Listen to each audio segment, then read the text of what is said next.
Hello, video 2 on the IR35 explanation. A little bit further, let's go right to the head now and find out what we do on April the 6th. Options available to you are 4, I believe, and in no particular order. PAYE first, that is the option that they will present to you of conversion into a CFS, which is a contract for service, so you'll be employed by them under their direction and control.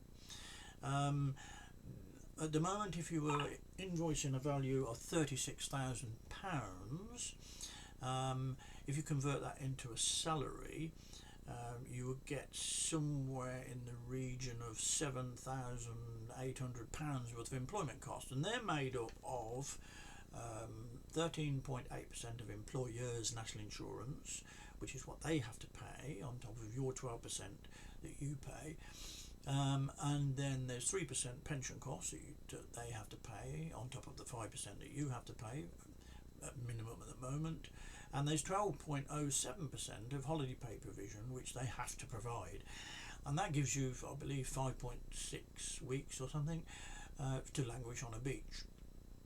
So that's quite an expensive cost. It's a burden to a company, employment costs.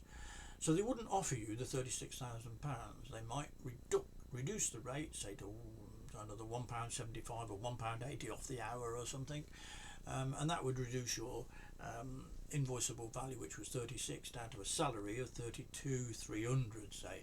So 32,300 is what the salary would be. It's an interesting one actually, because if you use the same computations and enter all the employment costs, that takes £1,000 off the employment costs. But the interesting one is the holiday pay provision, which comes out at £3,898, not quite dissimilar to the £3,700 that you've taken as a reduction. If you're languishing on a beach in Ibiza, don't feel too small, because you've actually paid for your own holiday pay by the reduction in your income. Option 2 is the preferred legislation. IR35 legislation is whereby you continue as a self-employed or limited company, and you present an invoice to them. They enter the invoice value onto their payroll system called off payroll, and then they will find your designation as a deemed employer. Deemed employee will mean that you have no pension, no holiday pay, and no sickness benefit, so you get none of the employment law facilities.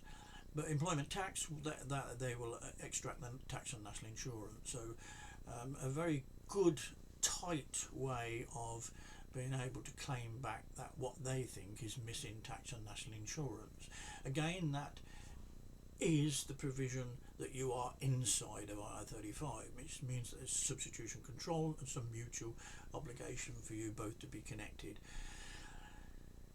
If we then go to the third one, which is an umbrella company, quite good, been around for years, used to be spoken in hushed tones about umbrella companies, but HMRC stress tested them mathematically backwards and forwards and found that they're okay, put them back together again, and they're very compliant. Minimum amount of expenses, and essentially subtract national insurance at the correct rate. You can swap contracts with them, which is quite good, because you're employed by the umbrella and their umbrella follows you through several contracts. That's quite advantageous for the flexibility part of it. A couple of drawbacks: you have to pay the employers 13.8% national insurance contribution because they're not a trading entity, so all costs have to be carried by the on the pay slip, and if they're over £3 million on the payroll, and some of the larger ones are, you will find particularly if you're an IT contractor at a very high level, you will find an apprenticeship levy will be entered on there, and you'll have to pay that as well. So there's some drawbacks there. The fourth one is our preferred option, which is a compliant SDS, Statement of Determined Service, indicating the reasons why you're outside of IR35, and indeed documenting a reasonable salary for the work that you do. Not a minimum salary, not under income tax level, There is income tax attached to it, there's national insurance attached to it, there's even employers' national insurance attached to the company, so some employment costs, and there's corporation tax at the end of the year. That is our preferred option. We will, if you go on the website, if you move along the menu bar, you'll find Monarch Gateway. That is something that's in action on April the 6th and beyond in the new fiscal year, and it's a very small bijou, but nicely put together umbrella facility. Called a gateway because I don't like an umbrella. I've stated it before. An umbrella is dark skies and a deluge of water. A gateway is something you can go through, and we hope that it's somewhat of a fix for those that wish to swap, and agencies will not accept an SDS. I won't go too far into that, but the legislation does indicate that they shouldn't do a benchmark blanket decision and say no. They should actually accept an SDS from all independent contractors and assess each contractor individually.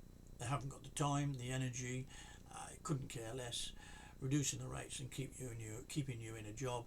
If you roll over and do this, you'll just be an underpaid contractor. So let's have a little go at employment agencies now. Employment agencies over the past 10, 13, 15 years have actually, in my experience, financially incentivized people to go limited and self-employed. Because if we look back at previous explanations there, employment costs, £7,856 is quite a big sum of money to be paying somebody who's having a contract at £36,000. But if that person were a limited or self-employed, they haven't got any employment costs. They can offer this £36,000 rate, which we can see is £1.75, £2 above any other rate. So they've financially incentivised people to migrate to limited and self-employed over the past 15 years. So what's changed? 20 years ago IR35 came in.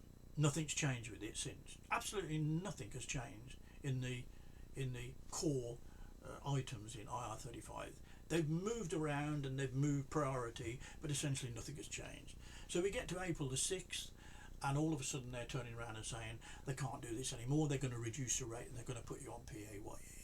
There's no difference.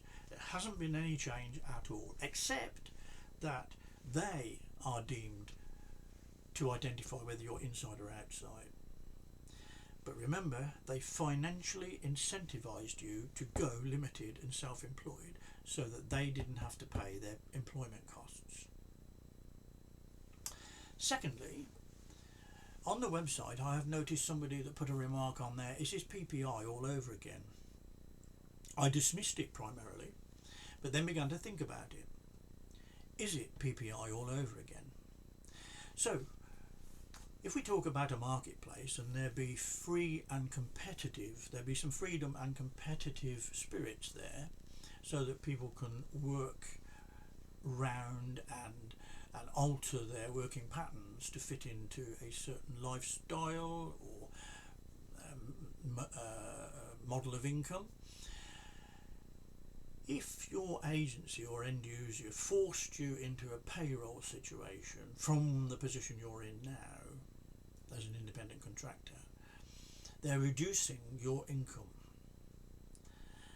They can't match that income even, they will reduce that income.